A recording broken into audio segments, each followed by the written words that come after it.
الرحمن الرحيم عليه الصلاة والسلام عليك يا رسول الله وعلى آلك وأصحابك يا حبيب الله. 10 روزہ اس پروگرام میں انشاءاللہ روزانہ ہم الگ موضوع پر بات کریں گے. بالخصوص اس مرتبہ ہم نے واقعہ کربلا از ابتدا تا انتہا ان 10 دنوں میں بیان کرنا ہے، کیونکہ آخری کے 2-3 دنوں میں عموماً واقعہ کربلا بیان کیا جاتا ہے اور بہت ساری اس کی تفصیل بیان کرنے سے رہ جاتی ہے. آپ کو یاد ہوگا پچھلے سال 9 اور 10 محرم کو ہم نے بیان کیا اور تقریباً آخری دن تو 1.5 گھنٹے تک کا بیان ہوا، پھر بھی کچھ واقعات جو بعد شہادت کے اہم واقعات تھے وہ رہ گئے. تو پچھلے سال سے ہی سوچا تھا کہ ہم انشاءاللہ مستند کتابوں سے جو واقعہ کربلا کے اندر موجود ہیں ہم انشاءاللہ ان کو بیان کرنے کی کوشش کریں گے اور انشاءاللہ یہ واقعات سن کر اللہ کی رضا پائیں گے اور اس کے ساتھ ساتھ خود بھی دین کے لیے قربانی پیش کرنے کا ذہن بنائیں گے. حضرت سیدنا امام حسین رضی اللہ تعالیٰ عنہ، آپ کی جو شہادت ہے، آپ کی شہادت کی خبر آپ کی ولادت کے ساتھ ہی مشہور ہو چکی تھی. جیسے ہی حضرت امام حسین رضی اللہ تعالیٰ عنہ پیدا ہوتے ہیں تو آپ کی پیدائش کے ساتھ ساتھ حضرت سیدنا امام حسین رضی اللہ تعالیٰ عنہ کی شہادت بھی اس کی خبر مشہور ہو جاتی ہے. بلکہ بعض کتابوں میں تو یہ بھی لکھا گیا ہے کہ امام حسین کی ولادت سے بھی پہلے، بلکہ حضور کی بعثت سے پہلے بھی امام حسین رضی اللہ تعالیٰ عنہ کی شہادت کی خبر مشہور تھی. جیسا کہ کہا جاتا ہے نبی پاک علیہ السلام کی ولادت سے 300 سال پہلے، 300 برس پہلے، نبی کریم علیہ السلام کی بعثت سے 300 سال پہلے ایک پتھر پر یہ شعر لکھا ہوا پایا گیا. سیرت کی کتابوں میں موجود ہے اور وہ شعر کیا تھا کہ اترجو امتن قتلت حسینا، اترجو امتن قتلت حسینا شفاعت جدہ یوم الحساب، کہ وہ امت کے جو امام حسین کو قتل کرے گی، شہید کرے گی، کیا قیامت کے دن وہ امام حسین کے جد امجد صلی اللہ علیہ وسلم کی شفاعت کی بھی امید رکھ سکتی ہے؟ یعنی جو شہید کریں گے امام حسین کو، ان کو قیامت کے دن حضور کی شفاعت نہیں ملے گی.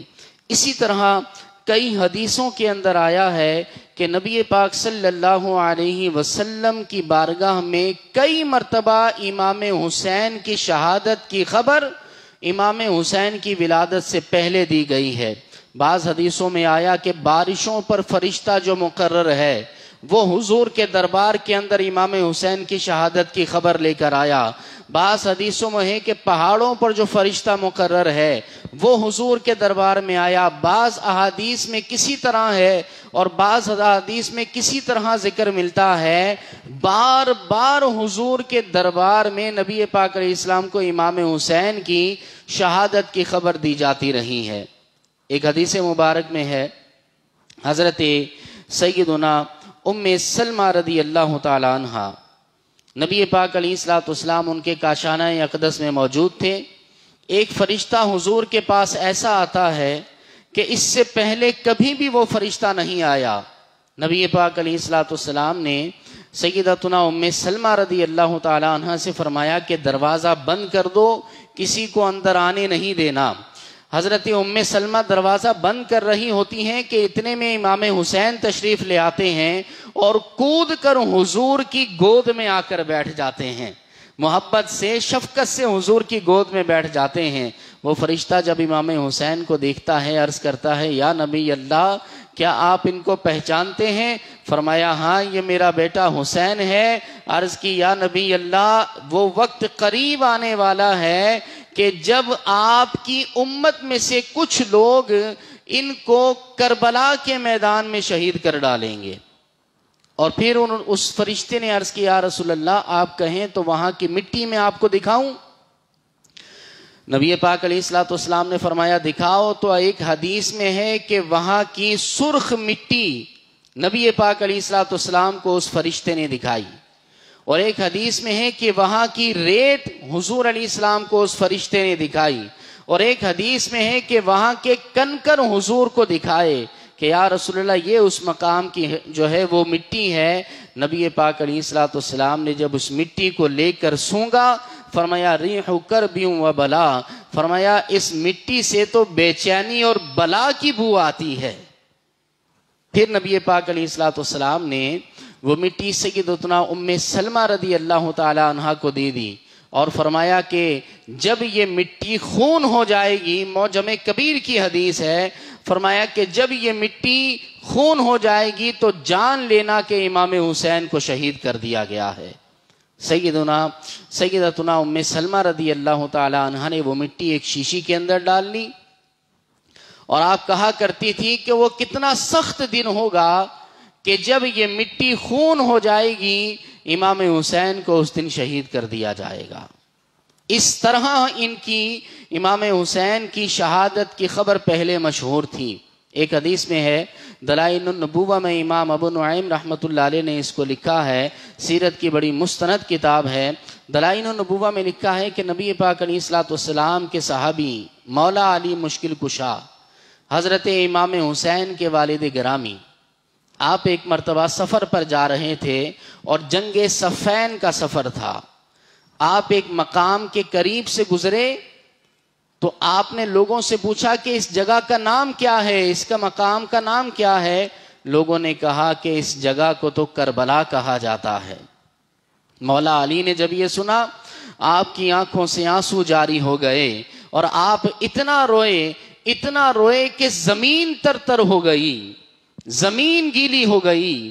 اور پھر لوگوں نے پوچھا کہ رو کیوں رہے ہیں؟ تو حضرت امام علی مقام حضرت مولا علی کرم اللہ تعالی وجہہ الکریم نے ارشاد فرمایا کہ ایک مرتبہ میں اپنے حضور کے پاس گیا، میں اپنے آقا کے پاس گیا تو حضور علیہ الصلوۃ والسلام کو دیکھا کہ آپ رو رہے ہیں، آپ کی آنکھوں سے آنسو جاری ہیں.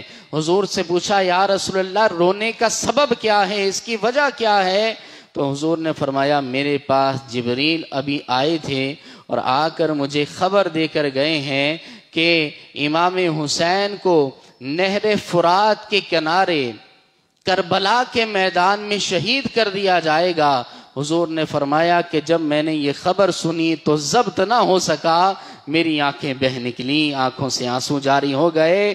آج امام علی مقام حضرت مولا علی کرم اللہ تعالی وجہ الکریم نے بھی کہا کہ اسی وجہ سے اس مقام کو میں نے دیکھا تو میری آنکھوں سے آنسو نکل آئے. اور پھر امام حضرت مولا علی رضی اللہ تعالی عنہ نے باقاعدہ نشان لگا کر، آپ نے چھڑی سے زمین پر نشانات لگائے اور فرمایا کہ یہاں پر جو ہے ان لوگوں کے امام حسین کے قافلے کے یہاں پر اونٹ باندھے جائیں گے، یہاں پر ان کے کجاوے کسے جائیں گے، یہاں پر یہ خیمے لگائیں گے اور یہاں پر ان کا خون بہے گا، یہاں پر فلاں شہید ہوگا، یہاں پر فلاں شہید ہوگا. مولا علی یہ باتیں بتاتے جاتے تھے اور آنکھوں سے آنسو آپ کے جاری تھے. اس طرح امام حسین رضی اللہ تعالی عنہ کی شہادت کی خبر جو ہے یہ مشہور تھی اور لوگ جو ہے اس کو جانا کرتے تھے. اسی طرح ایک حدیث میں ہے کہ حضرت سیدنا ام الفضل رضی اللہ تعالی عنہ کو حضور علیہ الصلوۃ والسلام نے جو ہے ان کو مٹی عطا فرمائی تھی. اور بھی کئی احادیث ہیں نبی پاک علیہ الصلوۃ والسلام کو جس سے پتہ چلتا ہے کہ امام حسین رضی اللہ تعالی عنہ کی شہادت کی خبر کئی مرتبہ جو ہے وہ دی گئی ہے. سیدنا ابن عباس رضی اللہ تعالی عنہ روایت کرتے ہیں کہ آپ کہتے ہیں کہ ہم اہل بیت میں سے کسی کو کوئی شک نہ تھا، سب کو اس بات پر اتفاق تھا کہ امام حسین کو کربلا کے میدان کے اندر شہید کیا جائے گا. حاکم نے اس کو روایت کیا ہے، اندازہ کیجئے کہ پورے گھرانے کو اہل بیت کو پتا ہے، بڑے بڑے صحابہ کو پتا ہے۔ ایک حدیث میں نبی پاک علیہ الصلوۃ والسلام نے حضرت عائشہ سے فرمایا، میرے پاس جبریل امین آئے تھے اور میدان طف کی کچھ مٹی لے کر آئے تھے اور کہا تھا یا رسول اللہ اس مٹی پر آپ کے شہزادے کو قتل کر دیا جائے گا، شہید کر دیا جائے گا۔ اور طف جو ہے اسی کربلا کے میدان کو کہا جاتا ہے۔ اب اندازہ کیجئے کہ ایک طرف تو امام مظلوم کی ابھی ولادت بھی نہیں ہوئی اور آپ کی شہادت کی خبریں عام ہیں، پھر ولادت ہو جاتی ہے تو اس کے ساتھ آپ کی شہادت کی خبریں جو ہے مشہور ہو جاتی ہیں، اور آپ کے نانا اللہ کے حبیب ہیں، اور آپ کا مقام کیا ہے؟ وَلَا سَوْفَ يُعْطِيكَ رَبُّكَ فَتَرْضَىٰ، آپ رب سے دعا مانگیں، حضور سے بڑا مستجاب الدعوات کون ہوگا؟ حضور دعا کریں اللہ قبول نہ فرمائیں، کیسے ہو سکتا ہے؟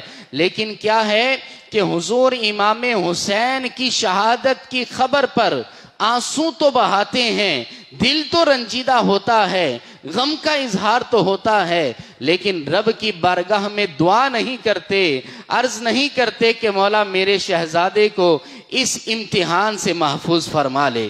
رب کے دربار میں حضور اپنے بیٹے کی شہادت کو بچانے کے لیے دعا نہیں کرتے، یہ حضور کا انداز ہے۔ دوسری طرف آپ کی والدہ ماجدہ خاتون جنت سیدتنا فاطمہ الزہرا رضی اللہ تعالی عنہ کا انداز دیکھیے۔ ارے اس ماں کا مقام کیا ہوگا کہ جس کے ہاں ابھی بیٹا پیدا ہوا ہے، پیدائش کے ساتھ ہی اسے پتا چل جائے کہ اسے تو شہید کیا جائے گا اور بڑے ظلم کے ساتھ شہید کیا جائے گا، پھر بھی ساری زندگی اپنا خون جگر پلا کر ان کو بڑا کیا ہے۔ مولا علی والد گرامی ہیں، جانتے ہیں کہ ایک وقت آئے گا انہیں قتل کیا جائے گا، کبھی حضور کے دربار میں عرض نہیں کرتے یا رسول اللہ آپ تو بڑے رحیم و کریم ہیں، آپ تو اللہ کے حبیب ہیں، آپ تو مستجاب الدعوات ہیں، آپ دعا کر دیں اللہ اس بچے سے، میرے بیٹے سے اس آزمائش کو ہٹا دے گا۔ نہ حضور دعا کرتے ہیں، نہ مولا علی عرض کرتے ہیں، نہ فاطمہ الزہرا عرض کرتی ہیں۔ وجہ کیا تھی؟ علماء نے فرمایا وجہ یہ تھی کہ اس امتحان میں ثابت قدمی درکار تھی۔ ایک طرف اندازہ کیجئے سیدنا ابراہیم ہیں، جانتے ہیں کہ اپنے بیٹے کو ذبح کرنے جا رہا ہوں، پھر بھی ساتھ جاتے ہیں، بیٹے کو بھی بتا دیتے ہیں۔ علماء نے لکھا کہ آج مولا علی بھی سنت ابراہیمی کو زندہ کرنے جا رہے ہیں، اپنے بیٹے کو شہید کروانے جا رہے ہیں، اپنے بیٹے کی شہادت کو جانتے ہیں۔ یہ سنت ابراہیمی پر آپ کا عمل ہے۔ اس سے سبق یہ ملتا ہے کہ ہمیں بھی آزمائشوں پر صبر کرنا چاہیے، اور ان آزمائشوں پر اللہ رب العالمین جو ہے جو اجر عطا فرماتا ہے وہ بہت زیادہ ہے۔ بہرحال حضور کے دربار میں بہت مرتبہ امام حسین رضی اللہ تعالیٰ عنہ کی شہادت کی خبر پیش کی گئی، اور نبی کریم علیہ الصلوۃ والسلام زارو قطار روئے، صحابہ روئے، جانثار روئے، اہل بیت روئے، لیکن کیا ہے کہ صبر کے دامن کو نہ چھوڑا۔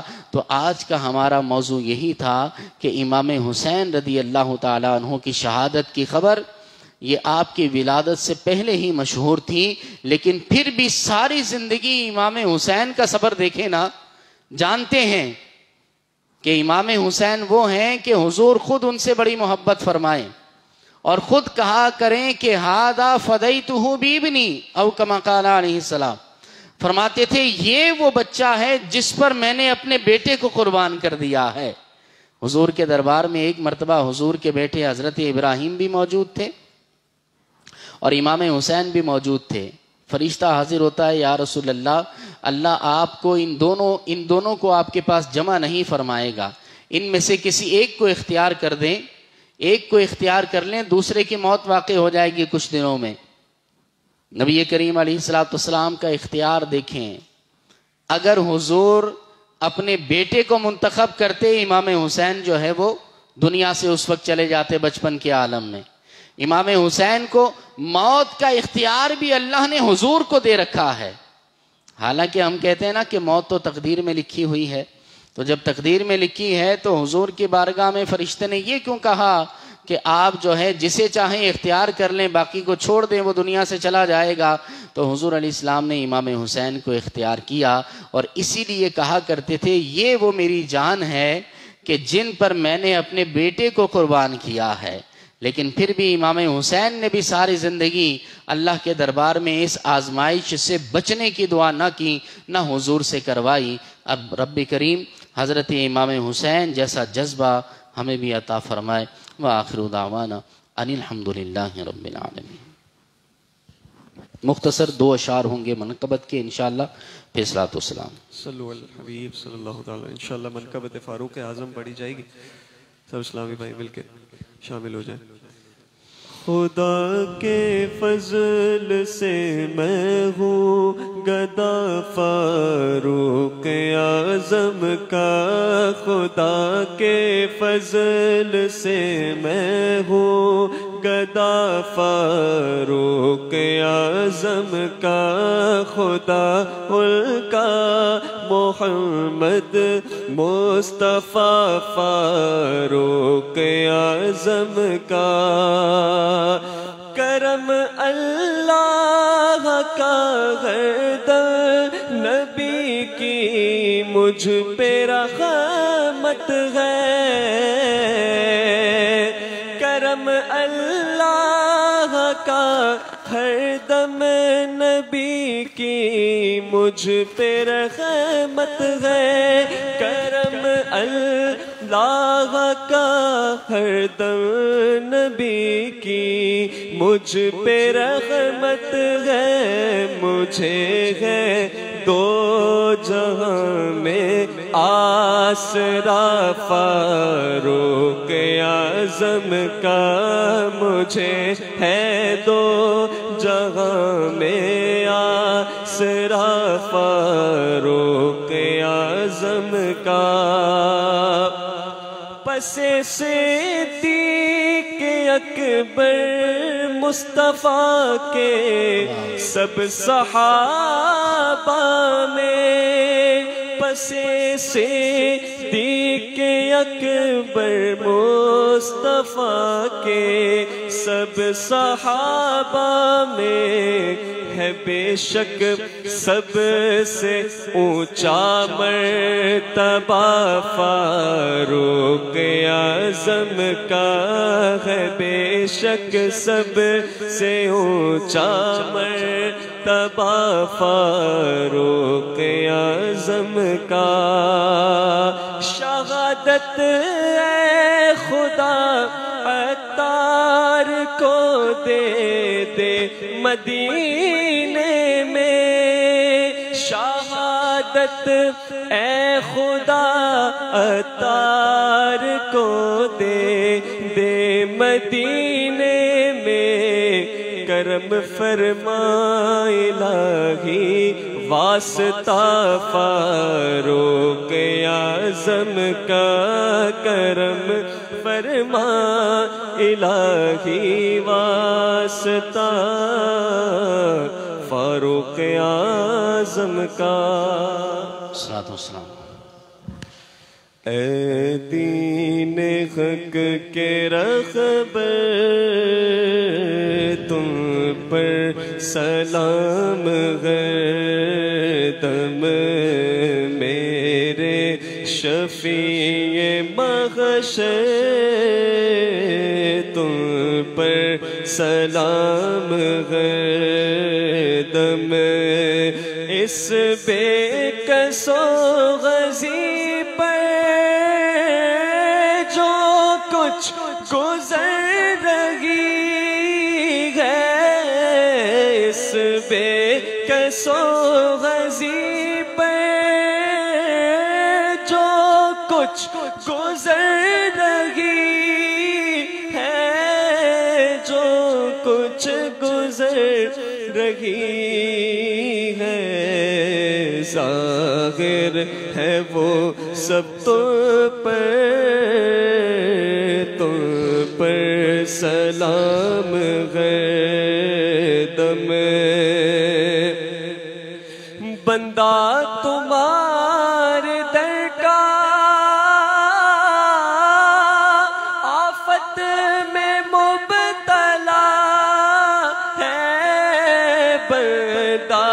تمہارے در کا آقا آفت میں مبتلا ہے، آفت میں مبتلا ہے، رحم حبیب داور تم پر سلام ہے، تم میرے شفیع محشر تم پر سلام ہردم۔ الحمدللہ رب العالمین والصلاة والسلام علی سید المرسلین۔ اللہم ربنا آتنا فی الدنیا حسنہ وفی الآخرۃ حسنۃ وقنا عذاب النار۔ الہ العالمین، نماز عشاء پڑھنا، محفل میں شرکت کرنا قبول و منظور فرما۔ باری تعالیٰ جو سنا ہے، جو پڑھا ہے، عمل کرنے دوسروں تک پہنچانے کی توفیق عطا فرما۔ اے اللہ، شہدائے کربلا، اسیران کربلا، امام حسین، دیگر رفقا کا فیضان ہمیں عطا فرما۔ باری تعالیٰ ہمیں بھی دین کی خاطر قربانیوں کی توفیق عطا فرما۔ ہم سب کی جان میں، مال میں، عزت میں، آبرو میں خیر و برکت عطا فرما۔ مولا، پورے 10 دن یہاں پر اس پروگرام میں ہمیں شرکت کرنے اور دوسروں کو بھی دعوت دینے کی توفیق عطا فرما۔ وصلی اللہ تعالی علی خیر خلقہ محمد وعلی آلہ واصحابہ اجمعین برحمتک یا